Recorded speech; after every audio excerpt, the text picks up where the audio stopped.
Good morning, everybody. I'm so glad you're here. Let's see. Here we are. I'm glad you're here. What a beautiful, beautiful Monday morning. And, we still have snow, which is lovely. I sent a little video last, I think, Saturday on all the lovely snow falling. We're finally having winter, which is kind of fun. So, I'm Rita Hickman, a body mind expert, a shiatsu massage therapist, and I work with women on issues around narcissism, on leaving, on staying, on mental health, on where it came from, on how to get the strength to leave. It's not therapy so much as I help women really take the steps that they need to take in order to create a really great life. Because there's a pattern of thinking and a pattern of living that is a narcissist, empathic sort of dynamic. And when we start to see that dynamic, when we start to see it for what it is and make different choices, things will get better. So, today we're talking about three things that you need to do in order to leave a narcissist. So, many times women had maybe some childhood things going on or some family things going on, and they dealt with them. They got therapy, they went and got help, or, they sorted it out. But then as they got older, um, 30s, 40s, 50s, 60s, they found that they ended up in a relationship with a narcissist, which they completely didn't expect, which triggered all of their old wounds, all of their old patterns of being and belief. So we end up with these super successful, smart, funny, creative, interesting women who've lived a life who are now dealing with, again, all of the insecurities and vulnerabilities and issues that come, you know, from their past that are now starting to haunt them, even though they've gotten therapy, even though they've gotten all this work done. Um, so if you're in a position of needing to emotionally, physically, energetically walk away from a toxic relationship, it could be your mother. It doesn't mean that you cut her off out of your life, but it means that you do learn how to not allow her narcissism to control you or to ruin your day, whether it's your spouse. Decades later, women start to be like, oh no, we're not dealing with this anymore. I've done this long enough.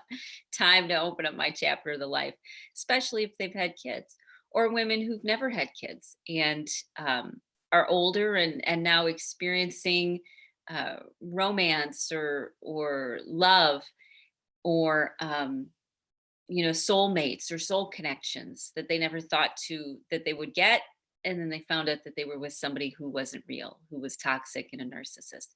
So there's lots of different reasons that women end up on my door, and one of the main ones is that they still have a strong attachment, they still have those patterns of behavior to their narcissist, and they're ready to let go of it.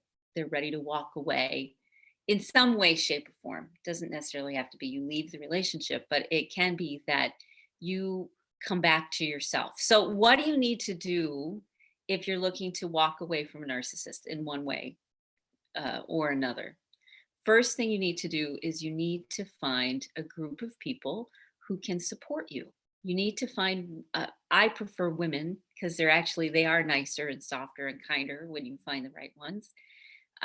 Women who understand narcissism, understand toxic relationships, understand being an empath and compassionate and highly sensitive because they've lived it themselves and are not judgmental, who can really support you through this process. So the first thing is you need to find your tribe, your village, your group of people that get you and know what you're going through. How does this help? It gives you strength. It gives you support. It gives you insight. It takes away some of that loneliness. It really gives you almost a foundation. It's not you doing it by yourself anymore. It's not you alone, ashamed or guilty or hurt or frustrated or sick or stuck. It's a group of people. And maybe you've tried reaching out one to one with people and they just keep disappointing you because they don't really understand what you're going through, or they haven't done enough of their own work. So it's important to find a group of people, group of women who know what you're going through, where you can talk about how you feel and what you think. So the next thing you need to look for is a practice of some sort that holds you to a higher standard of thinking, that holds you to a higher wisdom. I personally prefer using the I Ching. It's Asian medicine wisdom that's been around for thousands of years about how to behave and how to live your life in a higher way. So it can be martial arts, it can be Christianity, it can be Buddhism, it can be anything that helps give you guidance in the middle of the night, that holds you to a higher standard of thinking, because it's the anger and the hurt and the emotions and the and that physical, this human experience we're having that can really keep us hijacked and stuck. And when you've got a practice that you follow that keeps reminding you of who you are, where you're going, what you're doing, what matters to you, what you believe, something that's beyond the emotions, something that is bigger than the emotions. When you have a practice that you use whenever you need it, that reminds you of a bigger perspective, could be Native American spirituality, could be shamanism, could be Judaism, could be, Muslim. It could be anything that you find that holds you to a higher standard of thinking, a higher standard of being. Doesn't matter whether it's spiritual or religious or anything, but something that keeps reminding you of what matters most to you and what you believe and what you value. The third thing that you need is to start working with someone who can help you unravel some of the body memories and some of the wounds that you have, that you carry with you. It's not just in your head, it's also in your body. So I suggest you find an energy healer of some sort, a body healer of some sort, a good psychotherapist. If you've already done the therapy route, sometimes it's really good to work in conjunction with a spiritual mentor and energy healer at the same time. Because what we need to do is start changing the physicality of those patterns and habits. I work directly with women's bodies many times. We work with, what do you need? How can we give you a new memory? How can we help you feel safe? How can we help your nervous system dial down? How can we help do these practical things that help you stay balanced and grounded?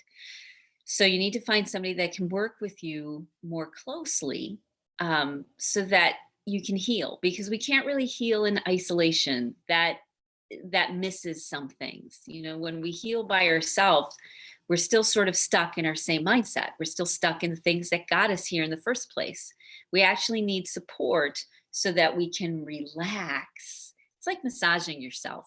Massaging yourself works, but it's just not the same, because you're not able to deeply be present and open to what's going on inside your body. It's one of the reasons, actually, that shiatsu, which is my specialty, shiatsu is done clothed. And it's done clothed so that you're not distracted by physical sensations and you can feel better the shifts and changes happening into your body. And so shiatsu is done fully clothed. You get some skin to skin, which is wonderful for the nervous system, but it's not about simply relaxing. It's about being present to what's going on in your body so that you can release it, so that you can come to peace with it or make terms with it or figure it out. Something along those lines, okay? So if you're looking to move forward emotionally, energetically, or physically, these three things will really get you on track.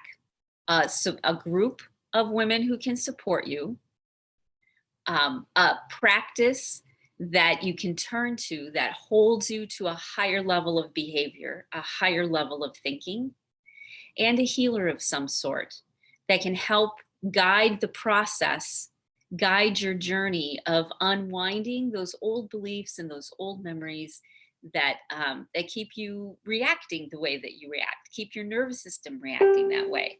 Okay, so those three things will help you get on track. Now, if you're looking for any one of those three things or all of them, because this is my passion. Of course, I provide all of them. We've got a beautiful women's group filled with successful, funny, awesome women working through the same thing. I facilitate that so it always stays in a good path.